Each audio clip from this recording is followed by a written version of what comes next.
Hello, সকালবেলা আমাদের ওনারের সমস্ত ইনভিটেশনগুলো সারার পরে আমরা আবার বিকেলবেলা বেরিয়ে পড়েছিলাম।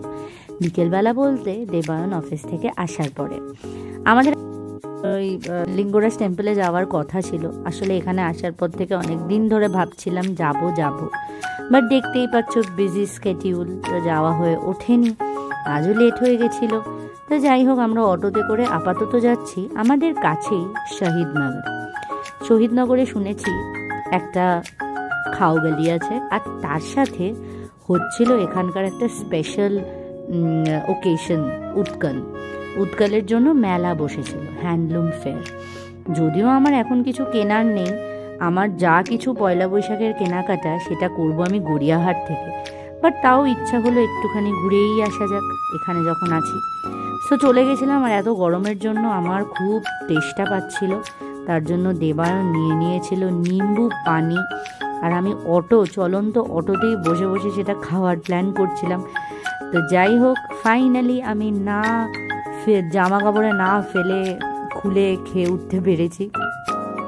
তো আর তার সাথে তো রয়েছিল রাস্তাঘাট এনজয় করা। এত সুন্দর রাস্তা, মনে হয় প্রত্যেকবার ভিডিওতে শুধু এটাই বলি আমি, এত সুন্দর রাস্তা না বলে থাকতে পারি না। আর এখানে আরেকটা জিনিস নোটিস করলাম, এখানে দু পা ছাড়া ছাড়া একটা করে মান্যবরণ মোহে, কি জানি কেন এখানে মনে হয় সারাক্ষণ বিয়ে বাড়ি সব ওকেশন মনে হয় লেগেই থাকে, জানি না বাবা।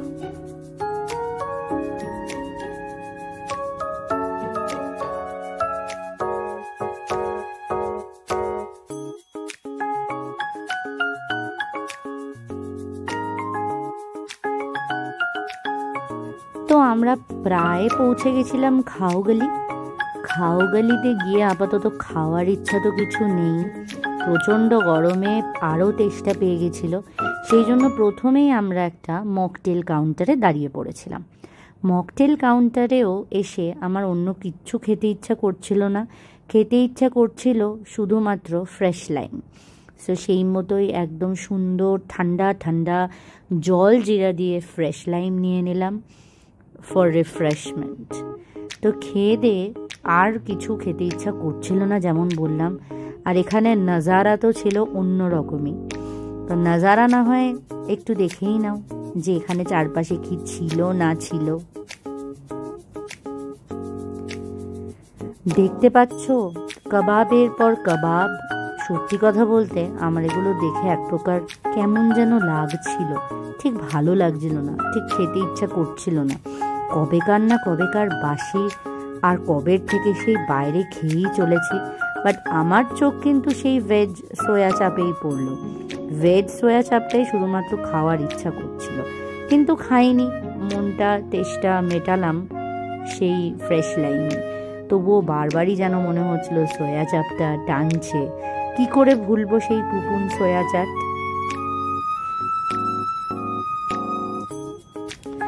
তা কাছেই, এখান থেকেই প্রায় 2-3 মিনিটের হেঁটে আমরা পৌঁছে গেছি কিন্তু এখানকার একটা, সেই যে বললাম এখানকার একটা ফেস্টিভ্যালে, উৎকলের জন্য হ্যান্ডলুম ফেয়ার চলছে। দূর থেকে এত সুন্দর ডেকোরেশন দেখে কিন্তু কলকাতার থেকে কিছু কম মনে হলো না। অবশ্য আমি কেনই বা কলকাতার সাথে কম্পেয়ার করব, after all this is the capital of Odisha, তো হবেই তো, আবার কি। তো যাই হোক, দেখতে দেখতে ভেতর দিকে ঢুকে যাচ্ছিলাম। আমি তো এটাই বুঝতে পারছিলাম না যে এখান থেকে মানুষ ঢোকে নাকি গাড়ি, এত বিশাল স্পেস। আমি তো ভাবছিলাম এখান দিয়ে হয়তো গাড়িই ঢোকে।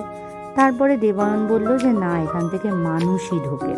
তো দেখতেই পাচ্ছ, তখনও পর্যন্ত আমার কোনো আইডিয়া ছিল না যে ভেতরে ঢুকে কি দেখতে পাবো।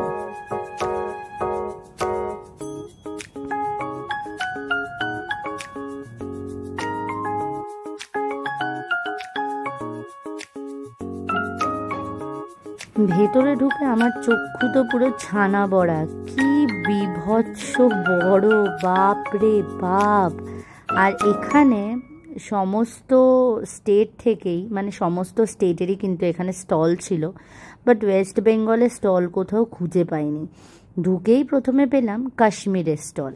কোথাও কোনো স্টলে আর কিছু দেখিনি, দেখছই যে কতটা ফাঁকা চারিদিকে। প্লাস আমি তো প্রথমেই বললাম আমার তেমন কিছু কেনার ছিল না, আমার যা কেনার আমি গড়িয়াহাট থেকেই কিনবো। আচ্ছা, তারপরে আমরা দেখলাম দুটো পার্টে পুরো মেলাটাকে ডিভাইড করা। তা আমরা এখন চলে এসেছিলাম সেকেন্ড পার্টে। ভেবেছিলাম সেকেন্ড পার্টে কিছু হয়তো অন্যরকম থাকবে, বাট না, কি আর থাকবে, হ্যান্ডলুম ফেয়ারে এইসবই থাকবে। তো ঢুকেই দেখলাম রাজস্থানের ফেয়ার, বা স্টল বসেছিল। এই রাজস্থান জায়গাটা না আমাকে ভীষণভাবে একদম চুম্বকের মতো টানে। আমি যখন রাজস্থান গেছিলাম তখন অনেক ছোট ছিলাম, তেমন ভালো করে কিচ্ছু শপিং করতে পারিনি। এখন রাজস্থান গেলে তো ফাটিয়ে শপিং করব। সেটার জন্যই প্রিপারেশন নিচ্ছিলাম আর কি। তো সব কিছু দেখে টেখে বাইরে বেরিয়ে এসেছিলাম। দেখো কি সুন্দর ডেকোরেশন, এটা দেখে তো আমার গান গাইতে ইচ্ছা করছিল।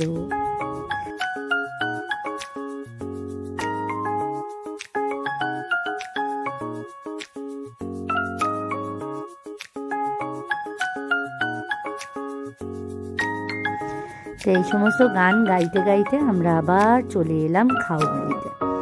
এবার ভাবছিলাম কিছু তো একটা ট্রাই করতেই হবে। তা সেই জন্য দেখছিলাম, ভালো করে রাস্তাটা ঘুরে ঘুরে দেখছিলাম। প্রায় কি বলবো 1 কিলোমিটারের মতো তো শুধুমাত্র স্টলই ছিল। তা স্টল ঘুরে ঘুরে দেখছিলাম আর ভাবছিলাম কোনটা থেকে খাওয়া যায়। দেবায়ন আমাকে বলছিল যেখানে ভিড় সেখান থেকেই খেতে, কিন্তু যেখানে ভিড় সেখানে খুব গরম। আর দেবায়ন আমাকে বলছিল শোয়ারমা ট্রাই করতে, কিন্তু সেটাও আমার ইচ্ছা করছিল না। অ্যাকচুয়ালি আজ আমার খাওয়ার মুডটাই ছিল না। কিন্তু এত দূর এলাম, একটু কিছু না খেলে কেমন একটা লাগে না।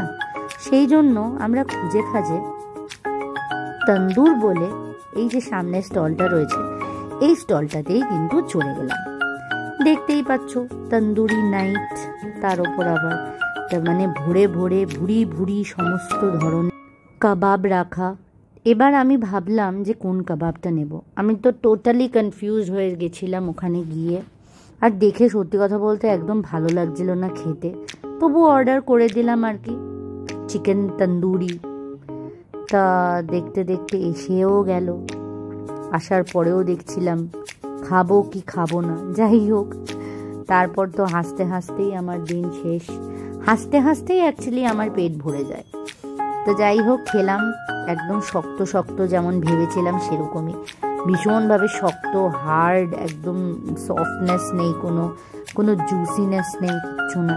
সেটাই খেতে হলো, কি আর করবো। খেয়ে দিয়ে একদম আবার জল তেষ্টা পেয়ে গেছিলো, সেই জন্য আবার আমরা চলে এসেছিলাম এখানে জিরা ওয়াটার খেতে।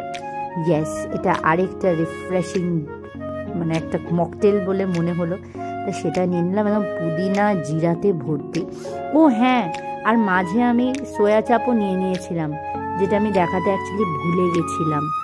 সোয়া চাপ না হলে তো আমার ভুবনেশ্বর ডেজই পুরো একদম ইনকমপ্লিট। তো তারপরে সোয়া চাপ খেয়ে, তারপরে এই জিরা ওয়াটারটা খেয়ে ভাবছিলাম কি করব। তো এত সুন্দর হাওয়া দিচ্ছিল, বাড়ি ফিরতে একদম ইচ্ছেই করছিল না। তো তারপর আমরা রাস্তাঘাটে এরকম হেঁটে বেড়াচ্ছিলাম, ভাবছিলাম এবার আমরা বাসে করেই ফিরবো।